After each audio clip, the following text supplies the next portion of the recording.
Masih bersama saya Budiman Tanurjo di Satu Meja The Forum. Saya kembali ke Adi Prayetno. Mas Adi, jadi Pak Muldoko kemudian mensomasi peneliti ICW, Pak Luhut Panjaitan kemudian mensomasi Haris Azhar. Ada fenomena baru pejabat-pejabat itu mensomasi atau akan melaporkan ke polisi. Anda lihat apa yang sedang terjadi di Republik ini? Ya, saya khawatir bangsa kita ini akan selalu memunculkan meme-meme kreatif ya dari kalangan aktivis bahwa ini adalah negara dikit-dikit somasi, dikit-dikit lapor, dikit-dikit kemudian atas nama pencemaran nama baik harus selesai di meja hijau. Maksud saya adalah ketika ada kritik dari kawan-kawan LSM, saya kira kan gampang, Bang. Kok kayaknya kita ini kehilangan kehangatan dalam berdemokrasi dan berkebangsaan. ICW, Kontras, LBH adalah LSM yang saya kira hampir seumur bangsa ini adalah kira-kira begitu. Tentu mereka melakukan riset, temuan dari apa yang mereka sampaikan. Kalau memang merasa dirugikan dengan temuan mereka, penelitian mereka, apa susahnya mereka ini berdialog head to head, tampilkan kepada publik sebenarnya siapa yang bohong, sebenarnya siapa yang fitnah, dan siapa yang sebenarnya hoax. Kan itu tidak terjadi. Apa yang dilakukan oleh ICW, apa yang dilakukan oleh Kontras melalui sebuah dialog-dialog, kemudian diminta somasi. Tapi tidak ada pendapat-pendapat bantahan yang sifatnya faktual bahwa semua tuduhan itu tidak beralasan, tidak nyata. Kalau itu dilakukan, maka langkah selanjutnya seperti laporan, sih oke. Tapi kan proses mediasi, dialogis dua arah dengan menunjukkan fakta-fakta itu, sejauh ini kita belum mendapatkannya, Bang. Ini proses untuk melindungi nama baik dari Pak Muldoko atau Pak Luhut, atau kemudian kan bisa dilihat begitu juga ketika nama baiknya merasa diserang, kan dia harus kemudian melakukan somasi. Gimana kalau ada argumen balik begitu? Oh iya, tentu saja semua orang itu punya kepentingan untuk melindungi nama baik. Bukan hanya pejabat, bukan hanya kita. Bahkan rakyat biasa pun juga berkepentingan melindungi nama baik. Maksud saya adalah ketika ada tuduhan-tuduhan bahwa ada pejabat-pejabat negara terlibat dalam kasus tertentu, kan tinggal tunjukkan itu nggak benar kok, faktanya ada, diajak dialog di kementeriannya, debat secara terbuka, undang semua media. Siapa yang sebenarnya berbohong, Bang? Kan itu tidak terjadi. Di tengah disintegrasi opini itu muncul somasi.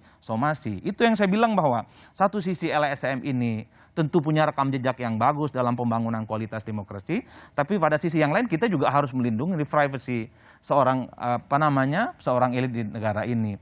Saya kok justru tertarik gitu bagaimana Pak Jokowi ini secara berkala mengundang kelompok-kelompok kritis yang memberikan nilai negatif terhadap pembangunan dan kualitas demokrasi. Dan dibangun dialog. Dialog. Selain moral, selain yang demo, besok-besok aktivis-aktivis LSM itu diundang. Ataupun bisa diskusi secara Zoom. Apalagi ada Bang, saya menyaksikan beliau mengundang semua kelompok masyarakat. Artinya ketika ada data-data dari... Jadi kalau saran Anda udah telat, karena sudah dijalankan. Apa pernah melakukan diskusi langsung dengan teman-teman LBH? Yang kemudian datanya lengkap, data Kontras, ICW, tunjukkan semua data yang bejibun itu. Komnas HAM diundang. Semua diundang. Begini Bang, kalau dalam temuan-temuan survei yang kita lakukan penelitian, kelompok-kelompok yang kritis dan merasa kecewa terhadap kualitas demokrasi satu.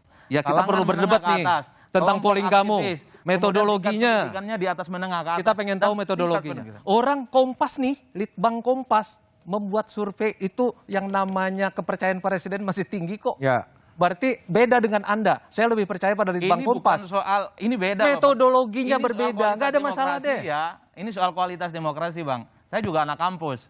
Maksud saya tingkat kepuasan publik ke Jokowi di angka saya itu, Bang, 68%. Ya nggak apa-apa, metodologinya beda. Dan saya percaya pada Litbang Kompas. Kualitas demokrasi, orang bicara kualitas itu demokrasi itu sederhana. Kenapa Anda nggak puas? Satu, banyak ketidakadilan. Iya. Orang kemudian mengkritik dilaporkan. Kan itu kualitas, Bang. Bukan soal angka-angka. Ketika ada masalah. Kritik itu saya kira tinggal dikonfirmasi, selesai. Ya kalau saya kemudian mempertanyakan kehangatan berkebangsaan dan bernegara kita. Kalau saya mempertanyakan metodologi Anda dan kemudian saya lebih percaya metodologinya Litbang Kompas, nggak ada masalah dong. Kenapa jadi Anda harus mengamuk-ngamuk? Kan nggak perlu. Nggak ngamuk, Bang. Begitu. Nah, kemudian yang kedua, saya ingin jawab Anda nih. Dalam kasus tadi sejumlah pejabat negara. Buat saya bagus aja. Supaya semua orang tahu negara ini negara hukum. Orang tidak boleh main hakim sendiri. Tidak boleh memfitnah orang seenaknya.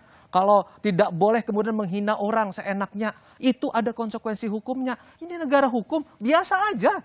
Nanti terbuka sendiri kok kebenaran itu. Kenapa Anda sibuk?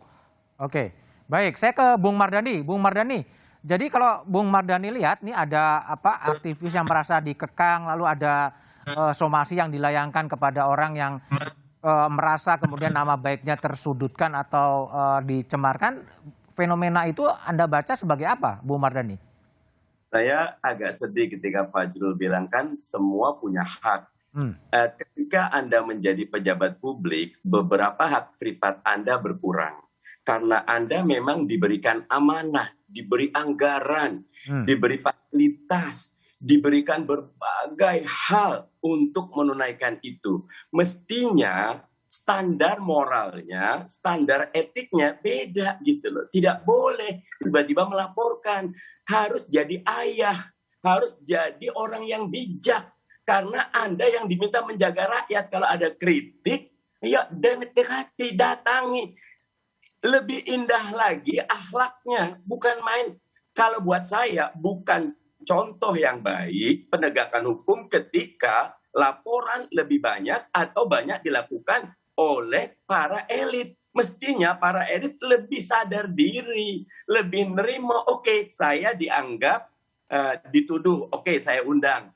Dan ternyata terbukti tidak, ya selesai masalah. Karena teman-teman yang melakukan fungsi kontrol tadi memang niatnya pengen ngerem gitu. Betul-betul ingin ngontrol. Yang terjadi sekarang buat saya terbalik. Dan itu berbahaya buat demokrasi kita.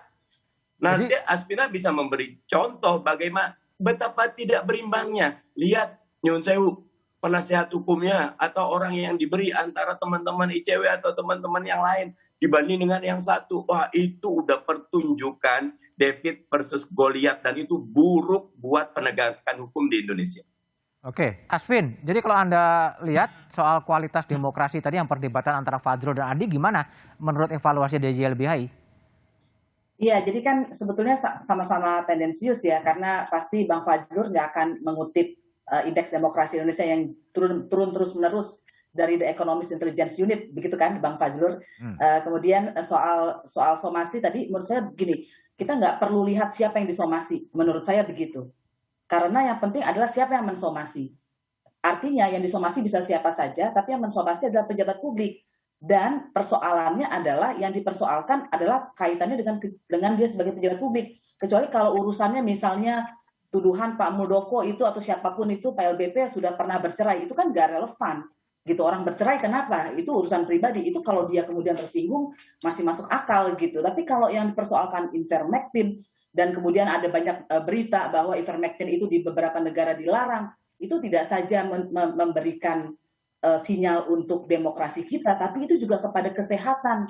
Kesehatannya kesehatan publik. Jadi persoalannya lebih serius lagi karena itu terkait dengan pandemi. Persis seperti dulu Pak Jokowi bilang ada obat kloroquine ampuh menyembuhkan virus corona yang dicap, distempel, disinformasi oleh Kominfo. Kemudian ketika Pak Jokowi ngomong begitu, dicabut stempelnya gitu. Pertanyaan saya, benar nggak kloroquine itu ampuh sembuhkan virus corona? Kalau nggak, udah nggak ada virus corona mungkin di Indonesia. Okay. Hal-hal seperti ini kan betul-betul langsung menyentuh kehidupan publik, Mas Budiman. Oke, baik. Kembali ke Bung Fajrul. Bung Fajrul, saya tanya gini, itu kan di kantor staf presiden maupun di tempatnya Mensesnek, gitu, itu kan banyak aktivis-aktivis demokrasi, aktivis-aktivis HAM yang ada di sekeliling istana gitu loh. Ya. Tapi kok tadi ada kesan meskipun Litbang Kompas baik, tetapi Ekonomi Intelijen Unit mengatakan kualitas demokrasinya kemudian turun. Sebetulnya apa yang terjadi? Apakah memang aktivis yang berada di sekitar istana juga tidak didengar atau gimana? Oh, didengar dong, karena Presiden kan selalu mengajak kita untuk berdiskusi. Dan saya saja diberikan tugas selain menyampaikan kebijakan beliau, saya kan diminta untuk menjaga demokrasi HAM. Kemudian soal toleransi, soal anti korupsi dan soal kehadiran negara. Itu betul-betul kami setiap hari itu melaporkan kepada Presiden apa yang terjadi. Termasuk yang terjadi pada Suroto, kemudian apa yang terjadi pada mahasiswa dan segala macam. Soal mural, kami bikin analisis dan kemudian memberikan rekomendasi kepada beliau. Jadi itu merupakan kerja sehari-hari. Karena beliau sendiri yang meminta, Mas, jaga kami, jaga saya, supaya tetap berada di jalur yang sesuai dengan demokrasi, sesuai dengan agenda reformasi, termasuk misalnya kita mati-matian nih mengingatkan Pak Jokowi, Pak, tidak boleh 3 periode, tidak boleh memperpanjang, itu sudah agenda reformasi, itu ada dalam undang-undang dasar. Beliau bilang siap, kita menaati Undang-Undang 45. Nah, dalam kasus ini saya nggak mau mencampuri urusan materi hukumnya ya. Tetapi menurut saya, setiap orang kan sama di depan hukum. Kalau ada orang merasa difitnah, dihina, monggo, jalan aja. Dan itu sebagai cara untuk belajar juga bahwa setiap orang tidak boleh berlaku sewenang-wenang pada orang lain. Nggak boleh. Ada hukum di negeri ini, dan republik ini republik hukum. Negara negara hukum, bukan negara kekuasaan. Itu yang pengen kita tunjukkan mati-matian kepada publik. Jadi aktivis-aktivis yang di istana juga kemudian didengar, Sangat didengar. tapi nggak dilaksanakan. Dilaksanakan, termasuk misalnya dalam kasus, misalnya soal pelanggaran HAM berat. Ini kan selalu kami bicarakan dan sudah sampai pada titik tertentu. Mudah-mudahan nanti Presiden akan mengumumkan apa bentuknya yang akan kita selesaikan. Dan akan Sudah diselesaikan. akan diselesaikan. Presiden mengatakan, langsung di hadapan saya, beliau mengatakan, Mas, ini harus kita selesaikan, ini hutang kita. Kita harus selesaikan. Makanya kami bekerja keras. Bagaimana caranya proses penyelesaian ini? Kita bertemu dengan Pak Mahfud MD, ketemu dengan Wamenkumham, Prof. Edi, dan segala macam. Kita diskusi bagaimana cara penyelesaiannya. Nah, ini yang akan kita sampaikan. Kalau saya ketemu dengan mahasiswa itu, saya akan sampaikan. Ini kita mati-matian nih. Sekarang bagaimana caranya menyelesaikan pelanggaran HAM berat masa lalu. Yang tadi didemokan oleh demo di UNS ya.